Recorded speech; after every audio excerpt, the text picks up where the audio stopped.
ಏನು ಹಿಂದುಳಿದ ವರ್ಗ ಆಯೋಗ ಏನು ಮಾಡ್ತಾ ಇದೆ ಇದಕ್ಕೇನು ಕವಡೆ ಕಾಸಿನ ಕಿಮ್ಮತ್ತಿಲ್ಲ.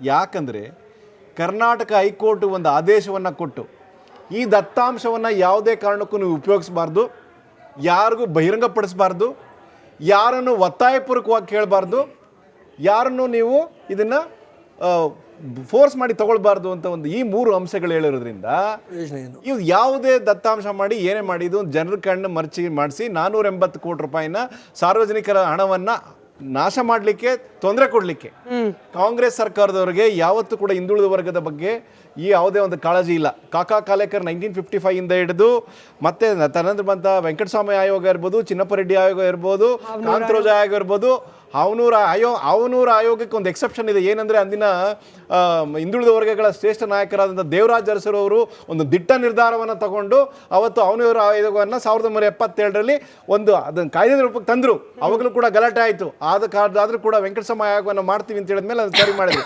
ಕರ್ನಾಟಕದಲ್ಲಿ ಅಥವಾ ರಾಷ್ಟ್ರದಲ್ಲಿ ಯಾವುದೇ ಹೊತ್ತಿನಲ್ಲೂ ಕೂಡ ಇವರು ಯಾವುದು ಕೂಡ ಹಿಂದುಳಿದ ವರ್ಗದವರಾಗಲಿ ಮತ್ತೆ ಬೇರೆ ಜನಗಳ ಬಗ್ಗೆ ಆಗಲಿ ಇವರಿಗೆ ಯಾವುದೇ ಆಸಕ್ತಿ ಇಲ್ಲ. ಪಾಯಿಂಟ್. 2ನೇ ಪಾಯಿಂಟು, ಇವರಿಗೆ ನಮ್ಮ ಸ್ವಾತಿ ಅವರು ಇನ್ನೊಂದು ಮಾತು ಹೇಳಿದ್ರು, ಕೇಂದ್ರ ಸರ್ಕಾರ ಇದು ಜಾತಿ ಸಮೀಕ್ಷೆಯನ್ನು ಮೊದಲೇ ಮಾಡಿದ್ರೆ ನಿಮಗೆ ಅವಕಾಶ ಬರ್ತಿರ್ಲಿಲ್ಲ ಅಂತ. ನಿಮ್ಮ ಮುಂದುಗಡೆ ಕಾಂತರಾಜ್ ಆಯೋಗದ ವರದಿ ಇತ್ತು. ನಿಮ್ಮ ಕೇಂದ್ರ ಸರ್ಕಾರಕ್ಕೂ ನಿಮಗೂ ಏನು ಸಂಬಂಧ?